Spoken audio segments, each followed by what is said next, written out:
வணக்கம் மக்களே. இன்னைக்கு நாம் பொம்மக்கா கோயில் தாங்க போக போகிறோம். நிறைய பேர் அந்த கோயில் பேர் வந்து கேள்விப்பட்டிருப்பீங்க. நானுமே இது வரைக்கும் போனதில்லை. இதுதான் ஃபர்ஸ்ட் டைமாக போக போகிறேன். அதோட vlog தான் இந்த வீடியோவில் பார்க்க போகிறோம்.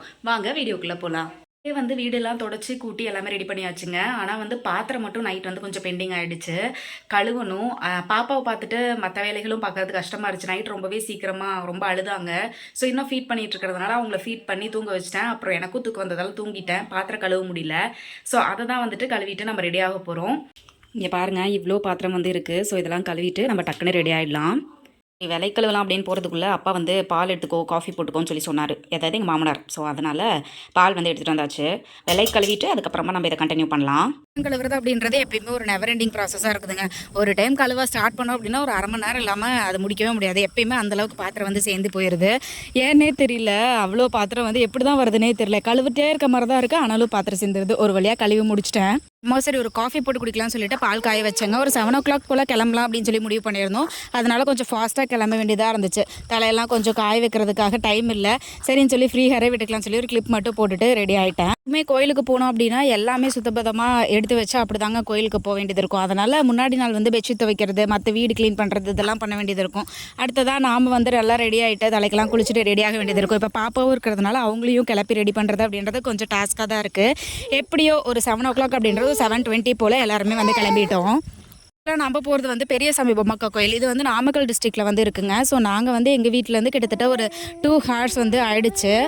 பாப்பாவுமே வந்து கொஞ்சம் நல்லா தான் என்ஜாய் பண்ணாங்க. ஸ்டார்டிங்கில் கொஞ்சம் முடிச்சுட்டு இருந்தாங்க, அப்புறம் போக போக அப்படியே தூங்கிட்டாங்க. நாங்கள் போனோடனேயுமே அங்கே வந்து டைம் வந்து 9:30 கிட்ட ஆயிடுச்சு. இன்னுமே காலையில் காஃபி மட்டும் தான் குடிச்சிட்டு கிளம்புனதுனால ரொம்பவுமே பசி எடுத்துக்கிச்சுங்க. அதனால் போனோடனேயுமே சாப்பிட்லான்னு சொல்லி போயிட்டோம். சூப்பராக சாப்பாடு வந்து போட்டிருந்தாங்க. வெள்ளை சாப்பாடு, சாம்பார், 2 பொரியலுங்க, வடை, பாயாசம், அப்பளம்னு சொல்லிட்டு தண்ணியுமே தேவையான அளவு சூப்பராக வந்து கொடுத்துருந்தாங்க. ரசம், மோர்லாமே இருந்துச்சு. வண்டியில் காரில் வந்துட்டு இருக்கும்போதே பாப்பாவுக்கு பால் வந்து கொஞ்சம் கொடுத்தேங்க. அதுக்கப்புறமா வாழைப்பழம் வந்து ஒன்று சாப்பிட்டாங்க. ஆப்பிள் வந்து வேக வச்சு எடுத்துகிட்டு வந்தேன். ஆனால் வந்து அது ஒழுங்காக வேகலை போல, அதனால் அவங்களுக்கு பிடிக்கல, கொஞ்சம் தான் சாப்பிட்டாங்க. சொல்லிட்டு காலையில் சாம்பார் வந்து கொஞ்சம் காரமாக இருந்துச்சுங்க. அதனால் ரசத்தோட கொஞ்சம் ஊட்டிட்டு நிலா பாப்பா, எங்கள் அக்காவோட பாப்பா, அவள்கிட்ட வந்து கொஞ்சம் நேரம் பாப்பா வந்து வச்சிருந்தா. நல்லா ஜாலியாக என்ஜாய் பண்ணிட்டு இருந்தா. இது வந்து எங்கள் தம்பி, அவனும் வந்து பாப்பா கிட்ட எப்பயுமே விளையாண்டுட்டே இருப்பான். அதுக்கப்புறமா கோயில்லையுமே கொஞ்சம் கொஞ்சமாக கூட்ட வர ஆரம்பிச்சதுங்க. பூஜைக்கு எல்லாமே ரெடி பண்ணிட்டு இருந்தாங்க. ஏன்னா இங்கே எதுக்காக இப்போ வந்திருந்தோம் அப்படின்னா, இது வந்து மறு கும்பாபிஷேகங்க. ஆல்ரெடி வந்து ஒரு மெயின் கும்பாபிஷேகம் முடிஞ்சிருச்சு.